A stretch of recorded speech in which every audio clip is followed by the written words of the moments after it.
Hi guys, welcome back to my YouTube channel. I hope आप सब बहुत अच्छे होंगे। तो आज का हमारा टॉपिक रहेगा rules and regulation of arm wrestling, जो कि एक बिगनर के लिए बहुत इंपॉर्टेंट चीज़ है।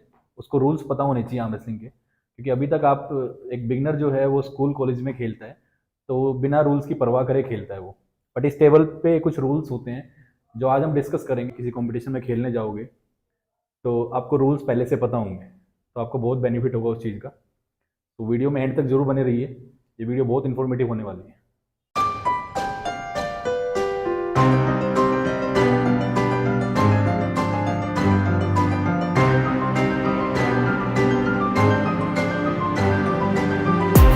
भाई आज हमारे साथ ज्वाइन करेंगे योगेश कुमार। Hello friends. तो योगेश जो है हमारे नेशनल रेफरी हैं और एशियन रेफरी भी हैं, और आपने इनको प्रो पंजाब लीग सीजन 1 में रेफरीशिप करते हुए देखा होगा। ये वहाँ पे मेन रेफरी थे। और मैं योगेश के बारे में बता दूं, योगेश ने और मैंने 100+ इवेंट्स में रेफरीशिप करी है। तो रेफरीशिप का एक बहुत अच्छा एक्सपीरियंस है हमें। और प्लस योगेश दिल्ली के मल्टीपल टाइम्स मेडलिस्ट भी रहे हैं। अभी रेफरीशिप ज़्यादा करते हैं क्योंकि रेफरीशिप का बहुत अच्छा नॉलेज है इनको। तो आज इनके साथ हम रूल डिस्कस करेंगे सारे। गाइस, हमारे यहाँ पे दो तरह के इवेंट्स होते हैं, एक फेडरेशन के और एक प्राइवेट। तो फेडरेशन जो हमारी है इंडिया में, वो पाफी के नाम से है, people's arm wrestling federation of India, जो कि एशिया से रिकॉग्नाइज्ड है, जो कि वर्ल्ड से भी रिकॉग्नाइज्ड है। वॉफ, WAF। तो फेडरेशन इवेंट्स में रूल थोड़े से डिफरेंट रहते हैं। और जो हमारे प्राइवेट टूर्नामेंट्स होते हैं, जैसे कि प्रो पंजाब लीग है या कोई और प्राइवेट टूर्नामेंट जो कराते हैं, तो उनमें डिपेंड करता है ऑर्गेनाइजर पे कि वो क्या रूल्स रख रहा है। तो दोनों रूल्स हम डिस्कस करेंगे। पहले हम फेडरेशन इवेंट्स की बात करते हैं।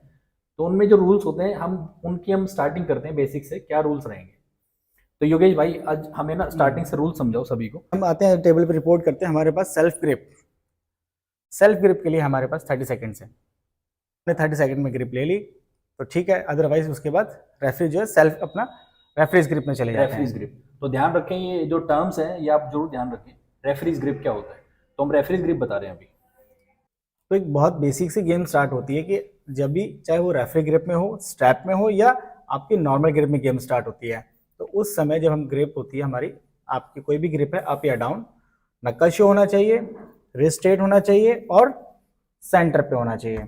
मैं इधर नहीं कर सकता, मुझे Yes. सेंटर देना ही पड़ेगा। ये रिस्ट ऐसे कप नहीं कर सकते, रेफरी सीधी करवाएगा इसको, तो ये सीधी होनी चाहिए।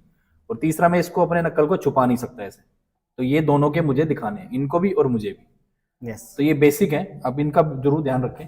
आप ऐसे पुल करके आप नॉर्मल खेल सकते हैं, बट यहाँ टेबल पे रूल अलग है। रेफरी ग्रिप करके आपके शोल्डर्स स्क्वायर होने चाहिए। ठीक है। ठीक है। और ये फिक्स हो जाएगा। एक बार फिक्स हो गया उसके बाद आपका ये हाथ सेंटर पे ही रहना चाहिए, आपको ठीक पुल है। नहीं करना। अगर आप कोई भी मूवमेंट करते हैं उसमें, वो फाउल हो जाएगा आपको। और जो आपके जो फिंगर्स हैं, ये बहुत सारे बच्चे राइज करके रखते हैं। इस बारे में आप बताइए। नहीं, बहुत सारे बच्चे एकदम राइज करके रखते हैं कि रेफरीज ग्रिप में हम उठाएंगे तो उसको टॉप अच्छे मार पाएंगे। रेफरी ग्रिप के अंदर ये सिंपल रूल है कि आपको हाथ एकदम 90 डिग्री पे रखने। में जैसे मेरी फिंगर इन्होंने यहाँ रखवा दी है और मैंने दोबारा उठा के रखी है, तो फाउल है मेरा वो। तो इस चीज को बहुत ध्यान से रखें। रेफरी ग्रिप में आपने जहां एक बार फिंगर रख दी वो फाइनल हो गया है, बस वहां के बाद आप फिंगर नहीं हिला सकते रेडी गो से पहले। रेफरी ग्रिप में हम जो थंब का जो रूल है कि हमें जैसे ग्रिप लेनी है, उस टाइम पे रेफरी पूछता है आपसे कि आपको थंब इन चाहिए या आउट चाहिए। इनका मतलब आप थंब के ऊपर उंगली रख सकते हैं, बट आपका नकल शो होना चाहिए। ये जो नकल है, ये दोनों के नकल शो होने चाहिए। आप इन ले सकते हैं या आउट। आउट का मतलब है थंब को बाहर निकाल के यहाँ पे ग्रिप। तो दोनों ऑप्शन आपके पास होंगे। अभी आगे स्टार्ट करते हैं। 90 डिग्री पे दोनों ही हाथ होने चाहिए, कोई भी हाथ ऊपर की तरफ पुल नहीं होना चाहिए। आपको कहाँ चाहिए फिंगर? मुझे आउट चाहिए। आउट चाहिए। अब जैसे मुझे इन चाहिए तो मेरा first down, finger, wrist straight. अगर इस कंडीशन पे आके जैसे आप रखते हुए भी अगर आपने रिस्ट बैंड करी तो ये आपका फाउल है। इसमें कई बार क्या होता है, कई बार रखते हुए थोड़ी सी अगर रिस्ट बैंड हो जाती है तो रेफरी के ऊपर डिपेंड करता है, आपका फाउल भी दे सकता है और आपको दोबारा से सीधी भी करा सकता है रिस्ट। डिपेंड करता है कि ज्यादा बैंड, अगर सामने वाला इंटेंशनली बैंड कर रहा है तो वो फाउल है। इंटेंशनली अगर आपने पुल करके अगर हाँ। बैंड किया तो आपका फाउल है। अगर Stretch रखते हुए करके। कई बार हो जाता है रेफरी से भी, अगर ज्यादा स्ट्रेच करके हम रखी तो बैंड हो जाती है, तो हम सीधी करा देते हैं। तो रिस्ट सीधी कराने के बाद ही गेम स्टार्ट होगा। तो मुझे आउट चाहिए। जैसे अब जैसे आपको आउट चाहिए तो आपके लिए आपका थंब ओपन रहेगा, ठीक है। मेरा थंब पहले डाउन किया था, अब आपका ओपन रहेगा, आपके फिंगर्स को पहले क्लोज करेंगे, फिर आपके थंब को क्लोज करेंगे। राइट, रेडी गो। Yes. और रेडी गो के बारे में एक चीज बता दूं, सभी रेफरीज का जो बोलने का तरीका होता है वो डिफरेंट होता है। कोई रेडी गो के बीच में गैप देता है, कोई सीधा रेडी गो बोल देता है। तो वो आपको टूर्नामेंट में जाके खुद देखना है कि मेरा रेफरी कौन है। जिस भी टेबल पे आपका मैच होगा तो आपको उसको जज करना है पहले ही कि रेफरी की कॉल कैसे हो रही है, रेडी गो है या रेडी गो सीधा है। तो गैप लेगा तो आपको उसी टाइम पे रेडी गो पे आपको स्टार्ट करना है मैच, गो पे। अगर आपने रेडी पे अगर आपने फ्लिक किया रेफरी ग्रिप में तो आपका फाउल हो जाएगा। तो हम डिस्कस करते हैं फाउल्स, जो हमारे फाउल्स कैसे कैसे होते हैं। सेल्फ, ये हमारी गेम है, गेम स्टार्ट हुई है, गो। ये तो ये आप देख सकते हैं एल्बो बाहर आई है तो मैच को वहीं पे स्टॉप कर दिया जाएगा और फर्स्ट फाउल होगा और दोबारा से मैच स्टार्ट होगा। मैं बताना चाहूंगा कि जो फाउल है वो इसका होता है, इस एरिया का फाउल होता है जब ये चीज बाहर निकलती है, चाहे वो इस तरफ या इस तरफ। कई बार बच्चे बोलते हैं कि मेरा तो हाथ तो पूरा पैड पे ही था, बट वो ये एरिया जा चुका होता है उनका बाहर। तो इस चीज का ध्यान दें प्लीज। जैसे ये अगर जो एल्बो की बोन है ये अगर पैड से बाहर है तो भी आपका फाउल है, तो मैच को स्टॉप कर दिया जाएगा। तो नेक्स्ट रूल जो है वो मैं बताता हूँ। ये पैक होता है हमारा, इसको हमें पकड़ के खेलना होता है। अगर मैच खेलते स्टार्ट हो गया गेम, उसके बाद मैंने अगर इसको छोड़ दिया है तो रेफरी आपको बोलेगा दोबारा होल्ड करने के लिए। तो आप इसको दोबारा अगर पकड़ लेते हैं उसी टाइम तो आपका फाउल नहीं होगा। अगर आप इसको छोड़ के रखते हैं तो रेफरी फाउल भी दे सकते हैं। तो योगेश भाई, अगर मैं पिन कर रहा हूं और मुझसे छूट जाता, मैंने पिन कर दिया है, तो उस केस में क्या होगा? अगर आपका हाथ पिन करते वक्त पैक पर नहीं है और आपने पिन किया है तो वो रीमैच होगा, वो पिन नहीं माना जाएगा। तो वो रीमैच होगा। आप इसको छोड़ के पिन नहीं कर सकते हैं, आप नहीं जीते। भी हम मैच कराते हैं, सबसे कंट्रोवर्शियल चीज रहती है किंग्स मूव, कि किंग्स मूव में फाउल कब होता है, कहाँ हमें मैच रोकना होता है। तो उन सब चीजों के बारे में डिस्कस करेंगे अभी। उसकी जो मैक्सिमम जो डाउन होने की जो है रूल के हिसाब से, वो सिर्फ कितना आपका एक शोल्डर ऊपर रहना चाहिए। इस पैड के लेवल में अगर शोल्डर है तो गेम चालू रहेगा। अगर आपका शोल्डर नीचे चला गया है और रेफरी ने बोला कि अब, अगर आप उसी टाइम ऊपर आ गए हैं तो गेम कंटिन्यू रहेगा, नहीं रुकेगा। अगर उनके बोलने से, अगर रेफरी ने 2 बार बोला कि अब और दोबारा बोला अब कि आप ऊपर नहीं आ रहे हैं, तो आपका फाउल होगा, मैच रोक दिया जाएगा, रीब आउट हो गया। हम मैच खेलते हुए किसी को भी धक्का नहीं दे सकते हैं इंटेंशनली। आप प्रेस मार सकते हैं, प्रेस एक अलग चीज है, और किसी को सामने पुश करना वो अलाउड नहीं है। अगर पुश करते हुए एल्बो उतरी है इनकी, मैंने ऐसे धक्का दिया है, एल्बो बाहर आ गई है, तो मेरा फाउल होगा, उल्टा इनका नहीं होगा, क्योंकि मैंने इंटेंशनली उनको पुश किया है पीछे। स्लिप आउट, जब हम हाथ छुड़ाते हैं तो किसका फाउल होता है, कौन लूजिंग में होता है, क्या होता है वो चीज। आजकल जो वाफ के जो रूल है हमारे, उसके अंदर बहुत सिंपल सी कंडीशन है। आपका जब दोनों ही फिंगर्स यहाँ पर प्लेस हैं और फिर इस मोमेंट पे अगर आता है तो ये स्लिप आउट है, इसमें स्ट्रैप आएगा, ये स्टेप आएगा। अगर ये एक बार जैप करके दिखाओ, अगर मैं ऐसे करके छुड़ाता हूँ ये करके, तो मेरा फाउल दिया जाएगा, क्योंकि मैंने फिंगर खोली है। और अगर मैंने इंटेंशनली हाथ खोल के छुड़ाया है तो मेरा फाउल माना जाएगा। तो आपको ध्यान रखना है कि कभी भी आपका अगर ये स्लिप आउट हो रहा है तो फिंगर नहीं उठा के छुड़ा सकते, फिंगर आपको प्लेस करके ही ऐसे छुड़ाना पड़ेगा। ये एक तरह का स्लिप आउट था, इसमें आपको स्टेप मिलेगा। दूसरा, अगर आप अपर हैंड होते हैं छुड़ाते हुए, आपका हाथ ऊपर होता है, आप यहां पे है, मेरा अपर हैंड है, मैंने ऐसे छुड़ाया है, तो स्ट्रैप जाएगा। इसी चीज में दूसरी चीज, अगर मेरा लोअर हैंड है, मैंने अगर नीचे से छुड़ाया तो मैं लूज कर गया, फाउल नहीं होगा, मेरी फाइट लूज हो जाएगी इस टाइम पे, अगर मैंने नीचे से हाथ निकाला है। इसी में दूसरी कंडीशन क्या होती है, जब हम नीचे होता है हमारा हैंड और हम अगर सेंटर पोजीशन में होते हैं या प्रेस की पोजीशन में होते हैं, तो हमारा स्ट्रैप मैच जाएगा, तो फाउल भी नहीं होगा, ना मैं लूज होऊंगा। मैं नीचे से छुड़ा सकता हूं, बट मेरा सेंटर से इधर होना चाहिए। करेंगे स्ट्रैप।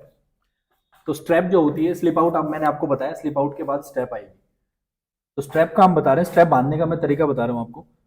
ये बक्कल जिसके हाथ पे होता है, पहला स्ट्रैप उसके ऊपर से ऐसे घूम के जाता है। और हाँ, इसको अगर ये स्ट्रैप नीचे चाहिए तो आप नीचे ले सकते हैं, रेफरी आपसे पूछेगा।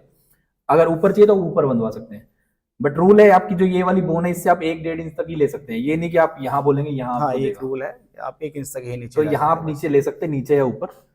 उसके बाद मेरे हाथ पे आएगा, और जो मेरे हाथ पे ये स्ट्रैप आई है उसके अंदर से ये निकल के आएगा। और जिसके हाथ पे बक्कल है उसको एडवांटेज भी होता है, डिसएडवांटेज भी होता है। तो दोनों चीज़ें, आपका एडवांटेज ये है कि आप अपने हिसाब से टाइट करा सकते हैं। जिसके हाथ पे बक्कल है उसकी मर्जी होती है वो कितना टाइट कराएगा इसको। बट ऐसा भी नहीं है कि आप बिल्कुल इतना लूज छोड़ दें और बोलें कि यहाँ से मुझे स्टार्ट करना है। हाँ, ऐसा नहीं है। एक डिसेंट वे में इसको इतना टाइट किया जाएगा। बट आपकी मर्जी, अगर आप टाइट चाहते हैं, जैसे आप हाँ, नहीं थोड़ा टाइट चाहिए होगा तो आप टाइट कितना भी करा सकते हैं, इतना पूरा टाइट करा सकते हैं। और गाइज गेम खेलते हुए सबको डाउट रहता है कि मैंने पिन किया, मेरा रेफरी touch ने हो गया। नहीं दिया, टच हुआ नहीं हुआ। तो उसके लिए एक सिंपल सा रूल है, मैं अगर पिन करने जा रहा हूँ, अगर मेरी फिंगर इस लेवल पे आ गई है तो मैं विन नहीं हूँ। इनका जो हाथ का लेवल है ना, वो इस पैड के लेवल पे मैच करना चाहिए सामने वाले का। अगर मैं ऐसे करके अपनी फिंगर ऐसे टच करूँ तो कोई फायदा नहीं, कोई सेंस नहीं बनती उसकी। तो इनका हाथ इस पैड के लेवल पे आना चाहिए, और टच नहीं हो बेशक, बट इसके अगर लेवल पे आ गया है, यहाँ लेवल पे भी आ गया है, तो भी मैं विन हूँ। ये लूज हो गए फिर उस टाइम पे। हाँ, और भाइयों, पॉसिबल है अगर रेफरी से कोई मिस्टेक होती है तो आपके पास एक चांस है कि आप प्रोटेस्ट ले सकते हैं, क्योंकि रेफरी, ह्यूमन एरर हर जगह होता है। हम कई बार मिस्टेक कर देते हैं, क्योंकि इतने सारे मैचेस हम कराते हैं लाइन में, तो रेफरी भी थक जाता है कई बार अपनी आंखों से वो नहीं देख पाता बारीकियां। तो आप उस केस में प्रोटेस्ट ले सकते हैं। आप, वो सब टूर्नामेंट में अलग अलग होती है, तो प्रोटेस्ट फीस आप दे के आप उसका रिव्यू ले सकते हैं रेफरी से। आप कैमरे की रिकॉर्डिंग दिखा सकते हैं फोन से, अगर आपके किसी कलीग ने रिकॉर्ड किया हो वो वीडियो, तो आप वो रेफरी, हेड रेफरी को आप दिखा सकते हैं कि मेरा ये फाउल नहीं था, या जो भी आपको ऑब्जेक्शन है। तो वो आपको हेड रेफरी को दिखाना होगा, हेड रेफरी उसको देखेगा, रिव्यू करेगा। अगर वो आपके फेवर में गया तो आपका प्रोटेस्ट मान लिया जाएगा और रीव आउट हो जाएगी आपको। अगर आपका प्रोटेस्ट आपके फेवर में नहीं है तो आप मैच लूज कर जाएंगे। गाइस, अब हम बात करेंगे प्राइवेट टूर्नामेंट्स में जो रूल्स होते हैं। देखो, प्राइवेट टूर्नामेंट्स में सुपर मैच फॉर्मेट भी होता है और वेट कैटेगरी फॉर्मेट भी होता है। तो कुछ सुपर मैचेस में, जैसे प्रो पंजा लीग सुपर मैच भी कराता है। अभी जो लीग हमारी सोनी टीवी पे आई थी, आप सबने देखी होगी, उसमें सभी सुपर मैच फॉर्मेट था। तो उसमें रूल्स थोड़े से अलग होते हैं ताकि थोड़ा सा एंटरटेनिंग हो गेम। उसमें थोड़ा सा हमें लीनियंट वे में हम ट्रीट करते हैं प्लेयर्स को, ताकि जैसे हमारा रेफरीज ग्रिप है, उसमें ये सब तो अलाउड नहीं होता, हम ये मूव करें नहीं। हमारा थोड़ा बहुत, जैसे ये इतना हिल गया है थोड़ा बहुत, तो उसमें हम फाउल नहीं देते हैं, ताकि मैच कंटिन्यू रहे और जो खेल रहा है एथलीट वो फाउल में बाहर ना हो। तो थोड़ा सा हम उसमें लीनियंट रखते हैं, ताकि थोड़ा बहुत हैंड मूवमेंट हो सकती है रेफरी ग्रिप में। बट ये हम अलाउड नहीं करेंगे कि आप नक्कल कवर करके खेलें या ऐसे खेलें, वो अलाउड नहीं होता है। इसमें सबसे बड़ा रूल जो कुछ बच्चों को, जिन्होंने खेला ही नहीं है ये वाला फॉर्मेट, रनिंग फाउल, वो हम अभी डिस्कस करने वाले हैं। रनिंग फाउल क्या होता है? फिर रनिंग फाउल के अंदर सिंपल सा है कि गेम रुकती नहीं है। एक बार अगर गेम स्टार्ट हो जाए तो रिजल्ट के बाद ही वो खत्म होती है। ठीक है।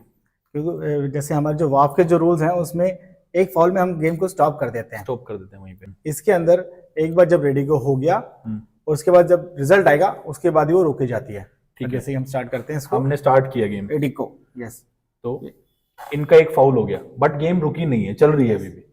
उसके बाद अगर इन्होंने मुझे पिन कर दिया, इनका एक फाउल था बट इन्होंने मुझे पिन किया, बट ये विन नहीं दिया जाएगा इनको, क्योंकि फाउल करके इन्होंने पिन किया मुझे, तो रीब आउट होगी। अगर मैच स्टार्ट हुआ, इनका एक फाउल हो गया और मैच चल रहा है, मैच रुकेगा नहीं। और अगर मेरा भी एक फाउल हो गया उसी टाइम पे, अगर दोनों का एक एक फाउल हो चुका है, मैच चल रहा है, इस टाइम पे जो भी पिन करेगा वो जीता माना जाएगा। तो इसमें जो दूसरा रूल है रनिंग फाउल में, जैसे मैच स्टार्ट हुआ तो इनका एक फाउल हो गया, मैच नहीं रुकेगा, चलता रहेगा, मैंने होल्ड किया हुआ है। अगर इनका दोबारा फाउल हुआ तो रेफरी 2 फाउल साइड से बोलेगा, 2 फाउल, 2 फाउल्स, रोकेगा नहीं मैच को। अगर मैंने होल्ड किया हुआ है फिर भी, अगर इनका तीसरा फाउल हो गया, उसके बाद मैच रोक दिया जाएगा और मैं विन। और प्राइवेट टूर्नामेंट्स में थोड़े से रूल्स हम पहले से डिस्कस करते हैं, जब टूर्नामेंट स्टार्ट होता है उससे पहले आप रेफरीज से जरूर जाके मिलें। रेफरीज अनाउंस भी करते हैं रूल्स कि इस गेम के ये रूल्स रहेंगे, तो आप जब भी जाएं तो रेफरीज से मिलें, उनसे रूल डिस्कस पहले कर लें। तो गाइस, नेक्स्ट रूल जो मैं बताने जा रहा हूँ वो होता है, हम कई बार आपने देखा होगा वीडियोस में, बच्चे सामने पैर लगाए खेलते हैं या इस पे पैर लगाते हैं। 4 पिलर्स हैं, तो हम सामने वाले के पिलर्स पे अगर आपने पैर लगाया, अगर सामने वाले को ऑब्जेक्शन है तो आपको पैर हटाना पड़ेगा।